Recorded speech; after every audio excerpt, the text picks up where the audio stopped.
নমস্কার বন্ধুরা, আপনারা সবাই কেমন আছেন? আশা করি সবাই ভালো আছেন। আবারও দিশার সংসারে আপনাদের সবাইকে স্বাগত জানাই।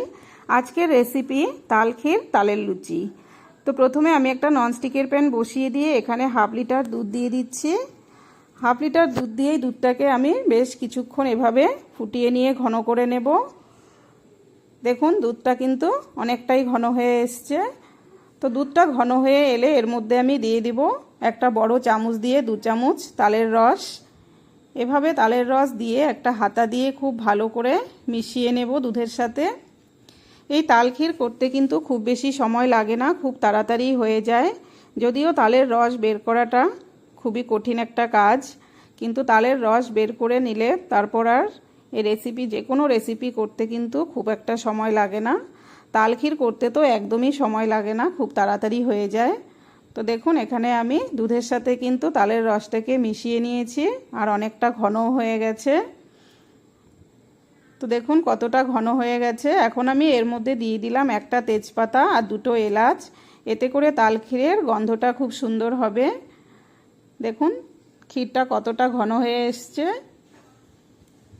এভাবে কিন্তু আপনারা বানিয়ে গোপালের ভোগেও দিতে পারেন তালের ক্ষীর আর তালের লুচি। তো দেখুন তাল ক্ষীরটা অনেকটা ঘন হয়ে গেলে এভাবে এখন আমি এর মধ্যে দিয়ে দিলাম কিছুটা নারকেল কোড়া আর 1 কাপ চিনি দিয়ে আমি এভাবে নেড়েচেড়ে আরও ঘন করে নেব। আপনারা অনেকেই কিন্তু তাল ক্ষীর একটু পাতলা পাতলা খেতে পছন্দ করেন, কিন্তু আমি একটু ঘন করেই করব। তো দেখুন এভাবে কিন্তু একদম ঘন করে নিতে হবে। অনেকটাই ঘন হয়ে গেছে, আর কিছুই এর মধ্যে দিতে হবে না। তো সামান্য একটু নুন দিয়ে দিলাম, এতে করে এই তাল ক্ষীরের টেস্টটা ভালো হবে। আমি কিন্তু যে কোনো মিষ্টি জিনিসে পিঠে পায়েস সবেতেই একটু নুন দিই, তাতে করে তার স্বাদটা খুব ভালো হয়। তো দেখুন তাল ক্ষীর কিন্তু আমার রেডি হয়ে গেছে। আমি একটা ছোট পাত্রে নামিয়ে নেব এখন। এভাবে কিন্তু আপনারা বাড়িতে বানিয়ে খেতে পারেন, খুবই ভালো লাগে এই তাল ক্ষীর এভাবে বানালে। তো দেখুন আমি এখন নামিয়ে নিচ্ছি। দেখতেও অনেকটা সুন্দর হয়েছে। এখন আমি ওপর থেকে একটু নারকেল কোড়া ছড়িয়ে দিলাম এভাবে।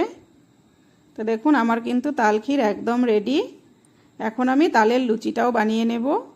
এখানে আমি 1 কাপ ময়দা নিয়েছি। আমি আটা চালনিতে চেলে নিচ্ছি।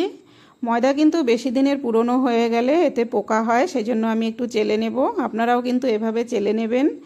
এই ময়দাতে কিন্তু কালো কালো পোকা থাকে, সেজন্য এভাবে চেলে নিলে ভালো হয়। এখন আমি ময়দার মধ্যে দিয়ে দিলাম স্বাদ মতো নুন, 1/2 চামচ চিনি আর 1/2 চামচ সাদা তেল দিয়ে মেখে নিচ্ছি।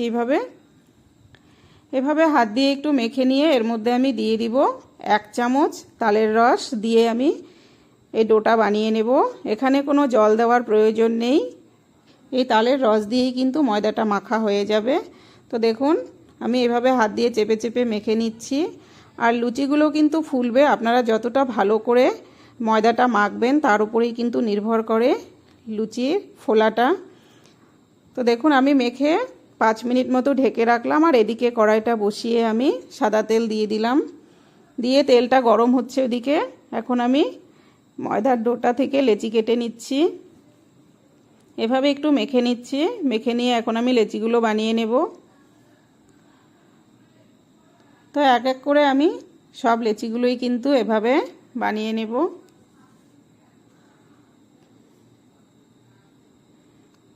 এখন আমি লেচিগুলোকে বেলে নিচ্ছি। খুব বড় করে বেলবো না, একটু ছোট করেই বেলে নিচ্ছি এভাবে। তেলটা আমার গরম হয়ে গেছে। এখন আমি এই লুচিগুলোকে ভেজে নেব।